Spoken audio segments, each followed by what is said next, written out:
നമ്മൾ ഡിസ്കസ് ചെയ്യാൻ പോകുന്നത് ഫിഷ് പോസ്, മത്സ്യാസന. ഇത് നമ്മളുടെ റെസ്പിറേറ്ററി സിസ്റ്റത്തിന് മുകളിലാണ് വർക്ക് ചെയ്യുന്നത്. നമ്മുടെ റെസ്പിറേഷൻ, നമ്മുടെ ബ്രീത്തിങ് കപ്പാസിറ്റി എൻഹാൻസ് ചെയ്യുന്ന ഒരു പോസാണ് മത്സ്യാസന. ഇത് നമ്മൾ കിടന്നുകൊണ്ട് ബാക്ക്വേർഡ് ബെൻഡ് ചെയ്ത് ചെസ്റ്റ് ഓപ്പൺ ചെയ്തുകൊണ്ട് ചെയ്യുന്ന ഒരു പോസാണ് മത്സ്യാസന. ഇത് ചെയ്യുമ്പോൾ എസ്പെഷ്യലി നമുക്ക് ഷോൾഡറിന് എന്തെങ്കിലും പ്രോബ്ലംസ് ഉള്ളവർ, അതുപോലെ നെക്ക്, സെർവിക്കൽ സ്പോണ്ടിലൈസിസ് ഉള്ളവർ ഈ ഒരു പോസ് അവോയ്ഡ് ചെയ്യണം. അതുപോലെ ഹൈ BP ഉള്ളവരും ഹെർണിയ പോലുള്ള പ്രോബ്ലംസ് ഉള്ളവർ ഇത് അവോയ്ഡ് ചെയ്യണം. അപ്പോൾ നമുക്കിത് എങ്ങനെയാണ് ചെയ്യുന്നത് എന്ന് നോക്കാം. മത്സ്യാസന ചെയ്യുന്നതിനായിട്ട് ആദ്യം മലർന്ന് കിടക്കാം.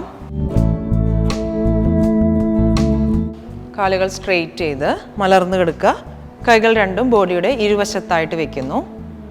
ആദ്യം നമ്മൾ കൈപ്പത്തി, പാംസ് നമ്മുടെ ബട്ടക്സിന് താഴെ വയ്ക്കുക, കമഴ്ത്തി വയ്ക്കുക. കാലുകൾ സ്ട്രെയിറ്റ് ചെയ്ത് വയ്ക്കുക. അതിനുശേഷം ഇൻഹേൽ ചെയ്തുകൊണ്ട്, ശ്വാസം എടുത്തുകൊണ്ട് നമ്മുടെ ഹെഡ് മുകളിലേക്ക് ഉയർത്തി ടോസിലേക്ക് നോക്കുക. കാൽവിരലിലേക്ക് നോക്കുന്നു. അതിനുശേഷം എക്സേൽ ചെയ്തുകൊണ്ട് നമ്മുടെ ചെസ്റ്റിനെ മാക്സിമം ഓപ്പൺ ചെയ്ത് ക്രൗൺ, നമ്മുടെ ഹെഡിൻ്റെ ക്രൗൺ ഫ്ലോറിൽ ടച്ച് ചെയ്യാൻ ശ്രമിക്കുക. നെക്ക് റീജിയനിൽ നല്ലൊരു സ്ട്രെച്ചിങ് നിങ്ങൾക്ക് ഫീൽ ചെയ്യുന്നുണ്ടായിരിക്കും. അബ്ഡോമൽ റീജിയനിൽ നമ്മുടെ അബ്ഡോമൽ ഓർഗൻസിന് നല്ലൊരു സ്ട്രെച്ചിങ് കിട്ടുന്നു. തൈ മസിൽസിലും നല്ലൊരു സ്ട്രെച്ചിങ് കിട്ടുന്നുണ്ടായിരിക്കും. മാക്സിമം നമ്മുടെ ക്രൗൺ ടച്ച് ചെയ്യാനാണ് ശ്രമിക്കേണ്ടത്. കണ്ണടച്ച് നോർമൽ ബ്രീത്തിങ് ചെയ്യാം.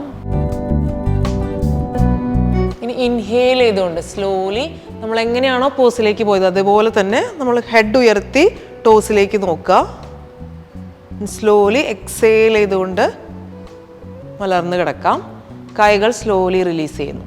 ഇനീഷ്യൽ സ്റ്റേജിൽ നമ്മൾക്ക് ഈ ക്രൗൺ ഫ്ലോറിലേക്ക് ടച്ച് ചെയ്യാൻ ബുദ്ധിമുട്ടുണ്ടായിരിക്കും. അപ്പോൾ നമുക്ക് എത്രയാണോ ചെയ്യാൻ പറ്റുന്നത് ആ ഒരു രീതിയിൽ ചെയ്യുക.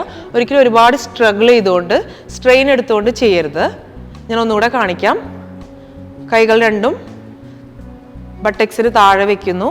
എൽബോ ബെൻഡ് ചെയ്തുകൊണ്ട് ചെസ്റ്റിനെ മാക്സിമം സ്ട്രെച്ച് ചെയ്യുക, ഓപ്പൺ ചെയ്യുക. ക്രൗൺ ഫ്ലോറിൽ ടച്ച് ചെയ്യുക. Inhale, look at your toes and exhale, relax. കൈകൾ റിലീസ് ചെയ്യുന്നു. ഓക്കെ, ഈ ഫിഷ് പോസ് ചെയ്യുമ്പോൾ ചെസ്റ്റ് മാക്സിമം ഓപ്പൺ ചെയ്യുന്നതുകൊണ്ട് തന്നെ നമ്മുടെ റിബ് കേജിന് ഇടയിലുള്ള ഇൻ്റർ കോസ്റ്റൽ മസിൽസിന് നമ്മൾ യൂസ് ചെയ്യുന്നു. അത് സ്ട്രെങ്തൻ ചെയ്യുന്നു. അതുപോലെ തന്നെ നമ്മുടെ റെസ്പിറേറ്ററി സിസ്റ്റം, നമ്മുടെ ബ്രീത്തിങ് കപ്പാസിറ്റി, ലങ്സിൻ്റെ കപ്പാസിറ്റി ഇമ്പ്രൂവ് ചെയ്യുന്നു. അതുകൊണ്ട് ഇത് നമുക്ക് ആസ്മ, ബ്രോങ്കൈറ്റിസ് പോലുള്ള പ്രോബ്ലംസ് ഉള്ളവർക്ക് വളരെ യൂസ്ഫുൾ ആയിരിക്കും ഈ ഒരു പോസ്. ഇതുപോലുള്ള യോഗ ആസനാസുമായി അടുത്തൊരു എപ്പിസോഡിൽ കാണുന്നത് വരെ നന്ദി, നമസ്കാരം.